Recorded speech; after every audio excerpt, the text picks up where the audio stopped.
Hello everybody and welcome back to my channel. Today a new topic is here for you all. Interrogation et français. Learn French with Sneha. So today I am going to tell you about how to frame questions in French. So there are three ways to ask questions in French. Statement, or you can also say intonation, est-ce que, and inversion. Let's talk about all in detail. So first, intonation. So if I have a very basic sentence, vous parlez français, its interrogative form would be vous parlez français.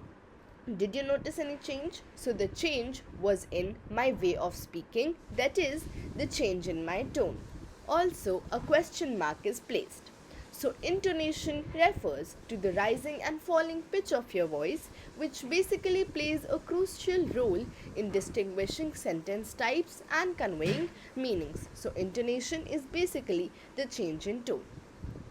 Next, we have est-ce que, and est-ce que is used to ask yes or no questions. So if I have the sentence vous parlez français again, then its interrogative form would be est-ce que vous parlez français with a question mark. So in this basically the whole sentence is placed as it is, and est-ce que is added. And also what you cannot forget is a question mark.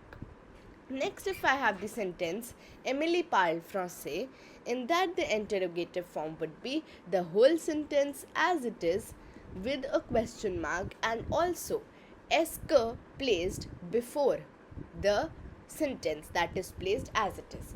Now, the difference you would notice is that in the first sentence E was there, but here there is no E. That is because in French two vowels cannot come together. That is why apostrophe is placed to replace E. The formation of an est-ce que question is you have to take a standard declarative sentence and add est-ce que to the very beginning. The word order of the original statement remains unchanged. Moving forward to the third and the most important, inversion.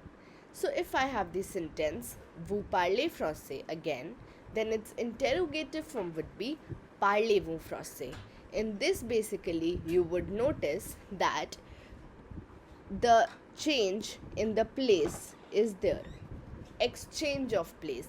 So vous was before the verb, now vous is after the verb, and also hyphen is placed in between and question mark of course. So simple inversion with subject pronouns. So you just invert the order of the subject pronoun and the verb, and you also add a hyphen between the verb and the subject pronoun, and of course a question mark. There's also one exception in inversion that I'll share in my further videos. So thank you so much for tuning into this video. I hope you learned something. Do not forget to like and subscribe and keep learning with me. Thank you so much.